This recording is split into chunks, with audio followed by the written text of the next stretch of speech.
Further show you how much we're second-class citizens. White men with assault rifles and guns, they can go up to a Capitol. You've heard this before. And the president would say, liberate Michigan. Of course, in Charlottesville, they call those people. Well, some of them would find people. Some of these people just under stress. But these people under stress in these neighborhoods who keep causing these riots for good reason, because no one's listening, they're thugs. Guy takes a peaceful knee. They're all non-patriots. They all hate America, and they're sons of bitches on top of that. Yet black people are told to be patriotic, obey the law, fight for this country, even though we fought for this country for years, and just until 40, 50 years ago that we were able to even have the same rights that other people had. Mm-hmm. Respect authority that even doesn't respect you. People are tired of that shit, man. You know what I'm saying? Oh, absolutely.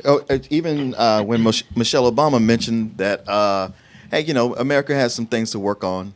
They crucified her, saying, "How could she say something so un-American? She'd be grateful. This country is wonderful." I told you, I said it before, and I'll say it again. Oh, I'm sorry, I didn't mean to interrupt. No. It's just like, America is wonderful long as you don't check the history of it.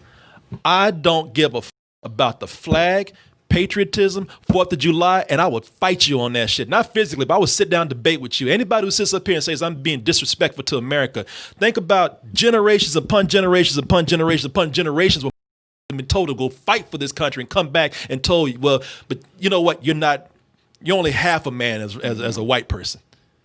How am I supposed to sit up here and kiss the flag's ass and sit up here and be patriotic and salute and all that kind of bullshit when I'm told I'm not even a real person, where I can't even be given justice for murder that I see done right in front of my face? People, they see Kanye and Michael Jordan, all these people, like, well, you guys have made progress. Apparently we have not, because we can film murders of people and still not get justice until we have to burn a city down. Like, my whole thing about it is I kind of look at this as just a machine, because it keeps feeding itself, because racism in this country, it's also very political. Because a big part of, I think why you're seeing this so much, it's fueling both sides. I think now people who are actively saying no, this needs to be addressed. The other side's yeah, no, and we're glad that it's being put out there, because look at the Trump. This is feeding his base. This whole thing. Look how he's posting out his tweets. Certain words he's been using. Oh yeah. The fact that vicious dogs and things. Capitalizing the word thugs. It's all political. It's all code. It's all just help me get elected. Help all the people who I need to get elected, because he's feeding that narrative. And it doesn't matter if you say the perfect things. It doesn't matter if you're civil to the utmost degree. If you're just a little darker, you don't suffer from melanin deficiency, right? You're just a little darker, you're a little bigger. All of that can be instantly invalidated. I feel very much like a second-class citizen when I shouldn't. You mean to tell me I shouldn't feel that way when I see a get shot on camera?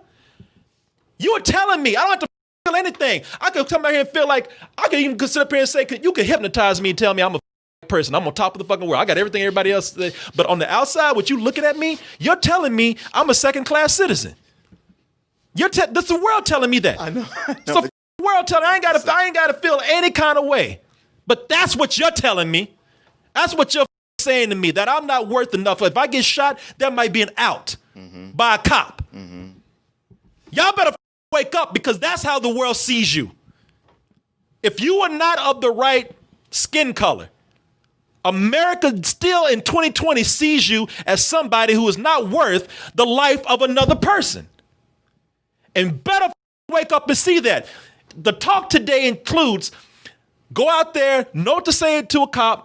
If you get pulled over, know how to speak to people a certain way so people won't think that you're out there doing something you're not supposed to be doing, so the police get called. But now the talk, and you know what the talk is. That's where parents have to talk to their black kids to tell them to go out and say, hey, this is what you do to keep you from getting hurt or even killed. Now the talk is take your phone with you. If you start recording, this is a weapon. Because when you get out there and somebody does something to you, it's always, you are such a second-class citizen, it's always going to be somebody's word against yours if you do not have evidence. White people don't always have to take this, because a lot of times they're going to be believed. And even then, there's certain situations where cops with them too, if they're in a certain bracket. But we have to have this now. And it's a shame that we have to do that. You take this for granted. Instagram, texting, going on there and watching YouTube.